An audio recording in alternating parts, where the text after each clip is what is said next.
আসসালামু আলাইকুম, welcome back to my channel. আশা করি সবাই ভালো আছেন। এটা আমার প্রথম টিউটোরিয়াল।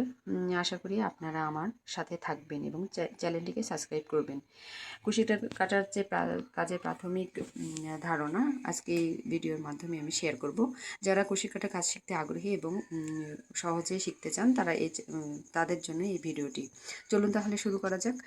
আমি এখানে 9 তার একটি সুতো নিয়েছি এবং 11 নম্বরে একটি হুক নিয়েছি। আপনারা আপনাদের পছন্দ অনুযায়ী যে কোনো সুতা বা হুক নিতে পারেন। চলুন তাহলে কীভাবে স্লিপ নট করতে হয় সে সম্পর্কে সেটা আমি দেখাই। প্রথমে সুতোটা আঙ্গুলের মধ্যে পেঁচিয়ে এভাবে হুকের মাথা দিয়ে পরে সুতাটাকে টেনে একটি স্লিপ নট করে নিতে হবে। এটাকে আমি আবারও দেখে দিচ্ছি।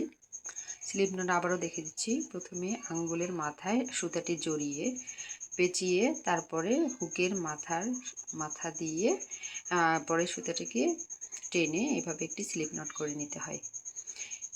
স্লিপ নট করার পরে এই সুতোটিকে আমরা টেনে এভাবে সহজে যেন হুকের মাথাটা সহজে এদিক ওদিক আসা যাওয়া করতে পারে এবং চেন করার সুবিধা হয়। এইভাবে বড় সুতাটি আমরা আঙ্গুলের মধ্যে পেঁচিয়ে ছোট যে পরের সুতাটি এভাবে টান করে নিব এবং হুকের মাথাটি সোজা করে রাখবো এবং ভিতর দিয়ে হুকের মাথাটিকে টেনে সুতাটিকে আবার স্লিপ নটের ভিতর দিয়ে নিয়ে আসব।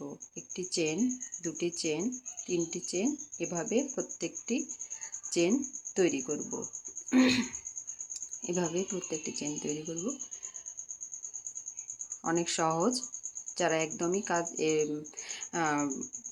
চেন বা কুশি কাটার কাজ পারেন না তারাও এই ভিডিওটি দেখলে সহজেই পারবেন।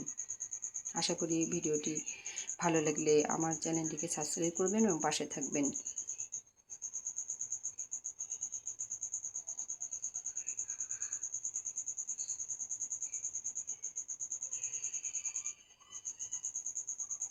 আপনারা আপনাদের পছন্দ অনুযায়ী চেন করে নেবেন। পছন্দ অনুযায়ী চেন করে বিভিন্ন ধরনের কাজ করতে পারবেন।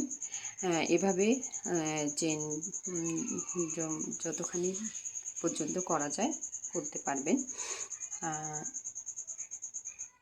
আশা করি আমার চ্যানেলটিকে সাবস্ক্রাইব করবেন এবং আমার ভিডিওটিকে ভালো লাগলে শেয়ার, লাইক, সাবস্ক্রাইব করতে ভুলবেন না।